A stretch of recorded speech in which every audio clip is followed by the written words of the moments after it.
Beneficiario controlador, ¿qué es y por qué debo yo indicar al Servicio de Administración Tributaria quién potencialmente puede ser beneficiario controlador? ¿Cuáles son las obligaciones fiscales del mismo y cuál es la importancia de la identificación de este sujeto? Vamos a arrancarnos. Beneficiario controlador, ¿qué es y cuáles son las implicaciones legales? Es importante entender que recomendaciones del Grupo de Acciones Financieras Internacionales y de la OCDE, que ha realizado innumerables propuestas para mejorar y disminuir el impacto de la evasión fiscal a nivel internacional, provienen estas propuestas que se han aplicado no solamente en esta resolución a la miscelánea fiscal, sino que todos los países que forman parte de este grupo deberán acatar eventualmente. Y una de ellas es el beneficiario controlador. El beneficiario controlador tiene la finalidad de evitar un impacto en los ingresos recibidos por el Estado, en este caso el país, de los contribuyentes y asimismo evitar el uso de recursos de procedencia ilícita, asimismo como disminuir el impacto de la evasión fiscal en el país. El proveer esta información viene de un antecedente histórico a nivel internacional en el que hay fuga de capitales por medio de personas extranjeras o otros individuos que se benefician del uso de los activos y recursos de, pues vaya, de los países en cuestión por la prestación de servicios o por la posesión de sus activos. Y de ahí nace el beneficiario controlador. Primero que nada, vamos a empezar con la definición del beneficiario controlador y es el Código Fiscal lo define como la persona física o grupo de personas que se benefician directa o indirectamente por medio de un acto jurídico y que obtienen este beneficio derivado de la participación de una persona moral, fideicomiso o cualquier otra figura jurídica. Asimismo, que ejerzan el control de persona moral, fideicomiso o cualquier otra persona jurídica. Por otro lado, las reglas de carácter general de la Ley Federal de la Prevención e Identificación de Operaciones con Recursos de Procedencia Ilícita indica que el beneficiario controlador se refiere a la persona o grupo de personas que por medio de otra o cualquier acto obtiene el beneficio derivado de estos y es quien en última instancia ejerce derechos, uso, goce, disfrute o aprovechamiento o disposición de un bien o servicio. Y Diego, ¿de qué se debe este rollo?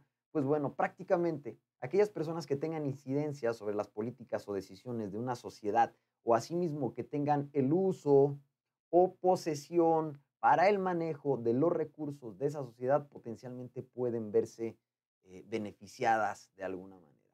Y es importante entenderlo porque al momento de constituir, primero que nada es importante que cuando entre en vigor esta nueva resolución a la miscelánea fiscal, nosotros tenemos la obligación de actualizar la información sobre el beneficiario controlador, indicando cuál es el porcentaje accionario, quiénes son los participantes en las acciones, quiénes tienen incidencia como miembros dentro de la organización, qué porcentaje accionario posee cada uno y cuál es la información de identidad de cada uno de ellos y de sus cónyuges. Es importante entenderlo porque si quieres constituir una nueva sociedad, el notario te pedirá esta información para dar aviso al Servicio de Administración Tributaria y tú, como parte de tus obligaciones fiscales, deberás entregar esta información y mantenerla vigente, actualizada, fidedigna dentro de tus libros contables y proporcionarla al Servicio de Administración Tributaria y estarla actualizando de manera consecuente si es que es necesario en base a la posesión accionaria, a la entrada y salida de nuevos asociados. ¿Por qué es importante? Ya lo he mencionado, porque con esto se pretende evitar la evasión fiscal y lograr un intercambio de información con otros países que forman parte de la OCDE.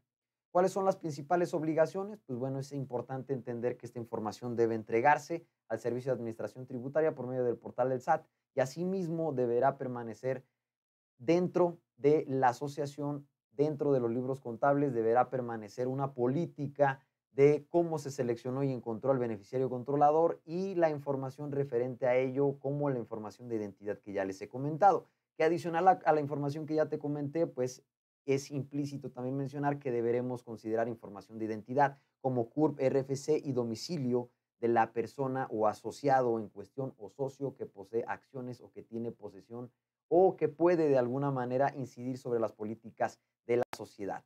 Otras de las características que nosotros podemos considerar para poder entender qué es el beneficiario controlador y cómo definirlo, pues bueno, existen algunas reglas que nos deja también el Código Fiscal, que es identificar a la persona física en base a la titularidad o posesión si tiene mayor al 50% o más de la composición accionaria.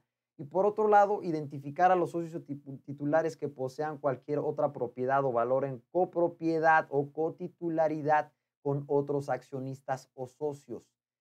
Por otro lado, si se detecta que la composición accionaria está fraccionada en partes mayores al 50%, se puede identificar a cada uno de los propietarios y copropietarios de dichos porcentajes y analizar si existe alguna relación jurídica entre ellos con el objeto de establecer si un conjunto son titulares de más del 50% del patrimonio. O sea, que exista alguna relación entre ellos, ya sea por alguna línea consanguínea o algún efecto legal.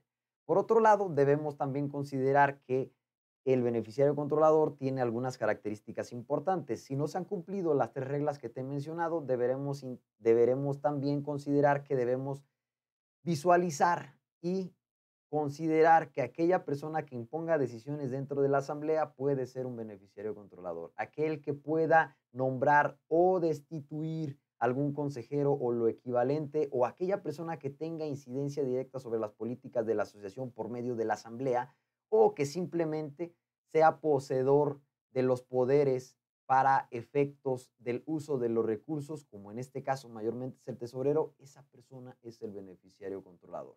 Puede haber uno o varios dentro de la asociación y es importante proveer esta información y mantenerla como parte de la información contable de la organización.